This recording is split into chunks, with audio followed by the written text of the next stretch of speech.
Greetings, light workers. This is Oya Transformation, and this is your daily Oracle reading. Well, by tri-weekly and a bonus when I can get it in. But this is what we have for today. The cards have been shuffled. The Holy Spirit through me, Ascended Masters, our spirit guides, as well as all those who would have us win.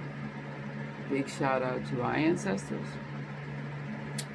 Have been summoned so that this message would be the highest vibration humanly possible for me to present in this moment. Let me get off real quick with what grinds my gears for today. High class problems, what they are. Okay, I read this thing said, put cayenne pepper in your bird feeders because squirrels have been going crazy. Now I live in an oak forest surrounded by oak trees. Why not? I guess like any other being, they want variety. But they are gangstering my bird feeders.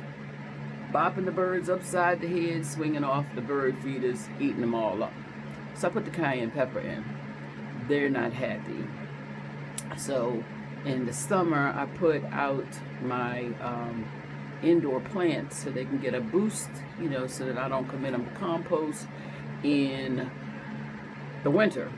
So they're out doing their thing. Squirrels got to chomp down on some cayenne pepper yesterday. They weren't happy. I go outside. All the house plants are turned over, dug all in, and thrown to the side. So continues the saga of how to keep the nature in your backyard in balance. Pandemic has opened up all new avenues of thought. Anyway, I digress. Return back to the intention for today, and that is theme. My attention to unwanted cannot defy the law of attraction.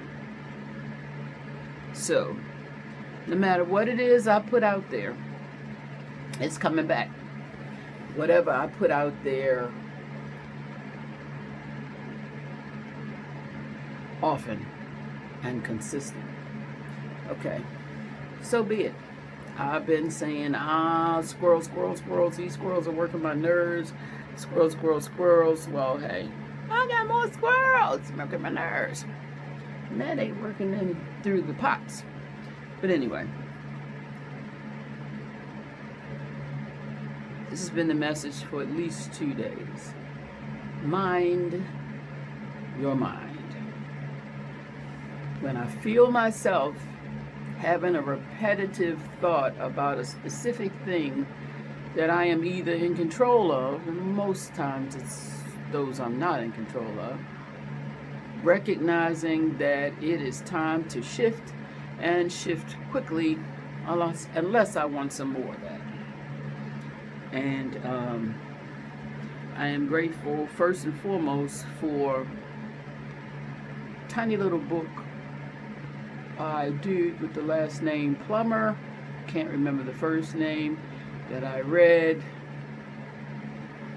Let's say it was about 82 or 83. Consciously Creating Circumstances. And he talked about seeing more of what you want. Speaking it into existence. And we know a big book talks about co-creating the world. Many of the big books do. But still comes back to me. What am I talking about? What's wrong? What's right? What am I spending the most time in my conversations about? So I don't know what makes you motivated, jumping and happy and joyful, or encouraged to take the next step in the right direction. But whatever it is, it's time to surrender the thoughts about what it is that you don't want to see, and pick up, dust off, and remind myself It's talking about me, about what I would like to see more of. The second card that supports this reading is Rebirth. It's got the bright orange of the sacral creativity within the sacred geometry, and it is surrounded with the royal blue of the third eye. So what is it that I can see through my meditative eye that I am doing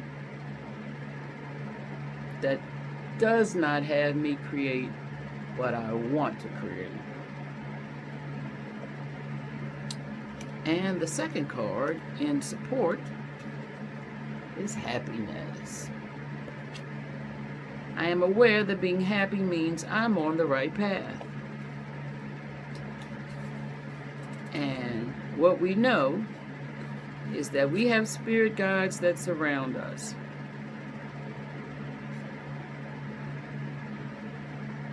And if it's happy is what we want, then that's what I need to be putting into the vibration that surrounds me, is that happy is what I want.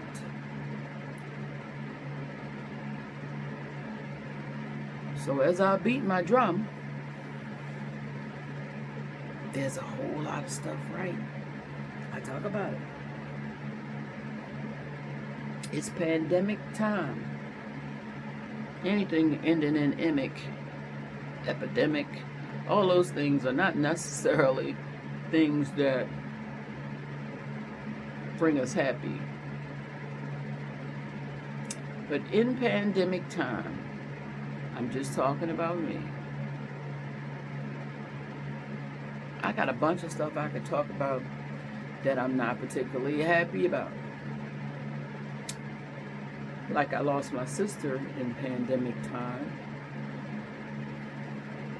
She lived a good life.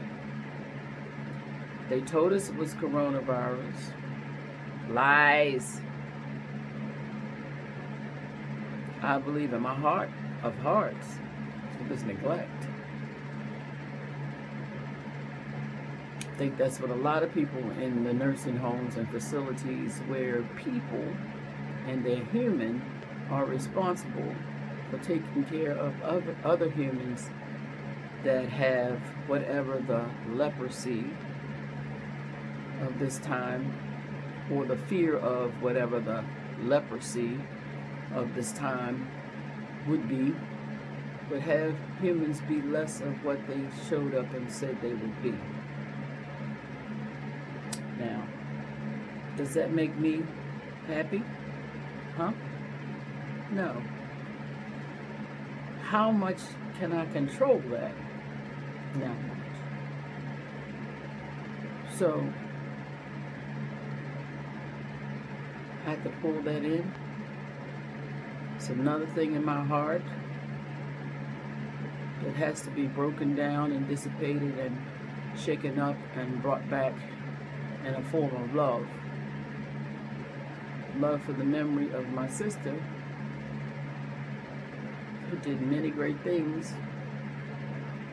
who is an inspiration for people with disabilities,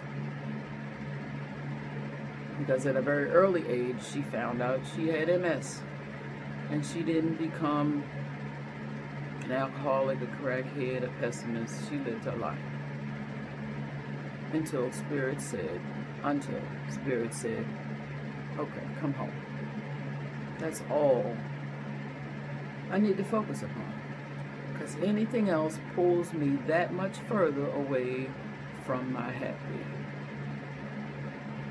And guess what, you guys? We got a whole lot of feelings and one life that we know for sure about, and that's this one right here. And if you've seen a body where the spirit is gone, you know what animates us and what makes us who we are is spirit. And it's playing out its drama on this plane. So, whatever it is that brings me back to my happy, that's the drum to beat. So the final card for this reading is light beings. The light beings is a 35, which reduces to an 8, which gives us the third 8, which talks about blessings coming to our door. Because we're about to go into a Lion's Gate. We have an Aquarian full moon, like in about an hour. So that energy is coming in now, which may make you feel a little bit unsettled, but it's talking about what are the things you said you wanted to do, and what are you doing? What are you letting go of so that you can soar, so that you can shoot those arrows further out to where you said you were going to go.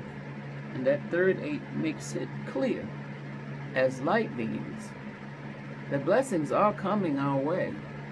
But we talked about bringing them in through our language, through our thought processes, and shutting the door on them through our language, through our thought processes. So what are you co-creating this day? Because you could have a day or two where you dip, but if consistently dipping is what you're doing, you're not going to be going where you want to go. What does it say about light beings?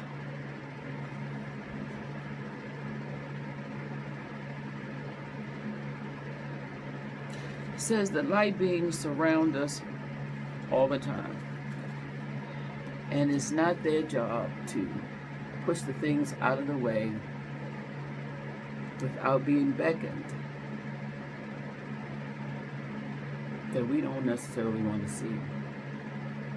Because all things, we know, are lessons or blessings. So if they did that just willy-nilly, how many of our lessons would we miss? I don't know, but I don't want to recreate havoc.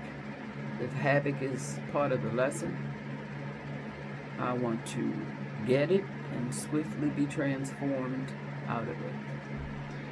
So with all of that said, the message is, again for today, mind your mind. Be vigilant over your thoughts, because they are creating the life you want or the life you don't want. Thank you for listening. Have the greatest Monday of your choosing. And as always, namaste. May the force be with you.